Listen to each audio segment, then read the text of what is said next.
em 2017, 15, quando começou a neuromodulação de fato no IPQ da USP, foi o primeiro grupo que se formou lá. Tinham 2 fisioterapeutas só no grupo, muitos médicos. Ali começou a se falar que talvez se fizesse exercício logo depois, o paciente poderia melhorar um pouquinho.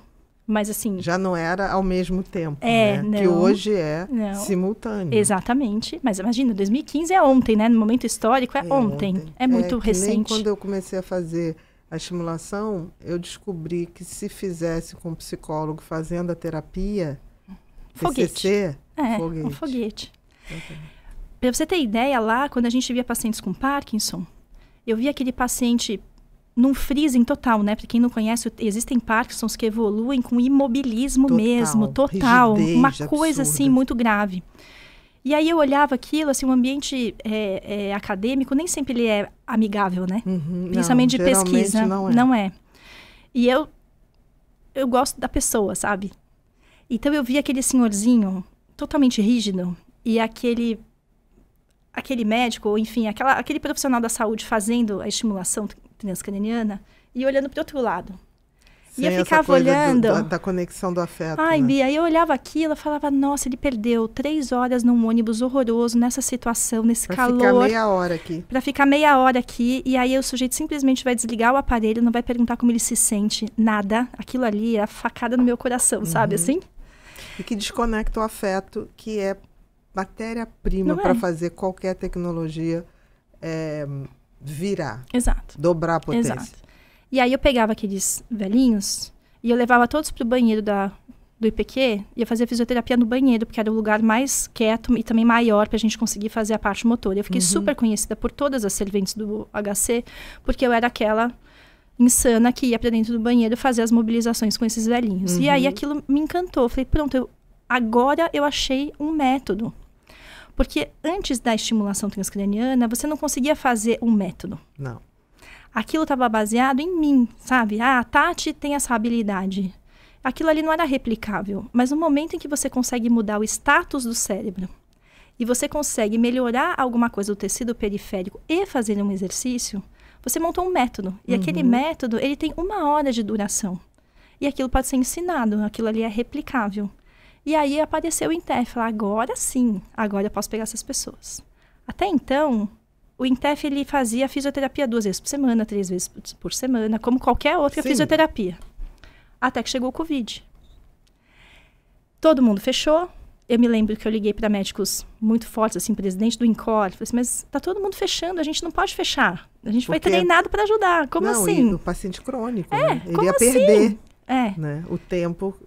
E eu falava, eu não vou fechar. Ele falou, mas não é para você fechar. E aí, nós acabamos virando a porta de entrada de todos os pacientes que vinham com aquelas sequelas muito graves pós-internação do Covid. E que eles chegavam como? Que aconteceu mesmo, né? Acontece ainda, né?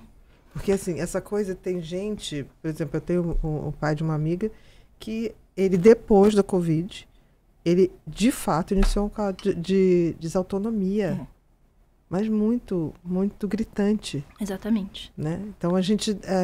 tem gente que fala assim, foi tudo muito novo, mas o fato é que a Covid foi muito mais do que só um vírus que atacava o pulmão. Imagina. Não foi nada disso. Ele inflamava... Pan-inflamação central periférica, múltiplos sistemas associados. Por isso que a gente perdia olfato. Isso. Olfato é cérebro. É a via de entrada, né? Ele pegava a via de entrada. Exatamente. Então, aquilo, se pegou aqui, querida, ele sobe. Exatamente. Não tem como. Então, assim, o Covid ensinou muito. Ele, nesse sentido, ele acelerou muito a reabilitação. Por quê? A gente tinha que atender. Mas você teve a primeira, a segunda, né? Quando chegou aquela onda de Manaus... Lembro. Não sei como foi aqui no Rio, mas em São Paulo, tinham famílias que fretavam aviões e chegavam em São Paulo com 10 infectados. E eles iam para hotéis, ficavam fechados nos hotéis, e a gente tinha que tratar aquela turma. Então, o que a gente fazia? Falar, bom, não dá para vir 3 vezes por semana. Vamos ter que dar um jeito de fazer isso todos os dias, intensivão e tudo mais. Bia, quando a gente fez isso, então o que eu fazia? Eu fechava a clínica. Aquelas pessoas já conviviam, então aquele vírus, aquela carga viral estava ali entre eles. Eles estavam juntos, ok, não tinha ninguém de fora. E a gente começava a fazer todas essas coisas que a gente falou até aqui de uma maneira intensiva, às vezes de manhã e à tarde, e assim ia. Quando a gente começou a fazer isso, os pacientes começaram a melhorar numa velocidade que eu nunca poderia imaginar. E eles melhoravam a ponto de fazer assim, no terceiro dia, eu tô dormindo, que o Covid tira o sono, né? Também. Ele faz uma alteração de sono monumental. E ele fala, nossa, eu comecei a dormir. Nossa, eu estou levantando. E aí você começa a ver, como eu vi na tese de doutorado na polissonografia, que a interconexão dos sistemas, se você não atingir todos ao mesmo tempo, você não reseta aquela pessoa. Você está falando uma coisa tão interessante, porque assim, eu fechei o consultório na época do Covid, e aí comecei a receber telefonema de pais, de parentes de pacientes que eu tinha tratado quadros depressivos muito graves com a estimulação magnética. E falava assim, doutora, se lembra do meu filho? Eu tô igual. Aí eu falo, olha, então vamos esperar, aguardar. Ele falou, não, a senhora não está entendendo. É agora. Eu não tenho esse tempo. É agora. Eu posso fazer uma besteira. Falei, mas e o avião? Você vai pegar o avião? Não, doutora, eu fui caminhoneiro uma vez. Eu vou de carro. Nossa. Eu vou chegar aí. A senhora me atende?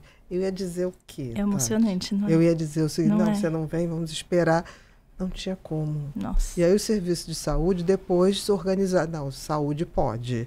Então, assim, atendi muita gente. Foi o que a gente fez. Muita. Trincheira, né? Exatamente. É isso. Eu trabalhei nas trincheiras e era assim. Exatamente. E aí era isso. A gente fazia... Aquilo que a gente fazia, uma estimulação por dia... Fazia 3, 4. Não é isso? Até 5. E melhorava maravilhoso. E não era maravilhoso? Não, o paciente, ele levanta, né? A gente tem fotos, vídeos de pacientes... que o paciente entra no consultório, ele não olha no seu olho. Isso e depois de 2 horas, ele está assim, falando com você assim. E você já fez 4 ali. Exatamente. Meia hora, meia Sim. hora, meia hora.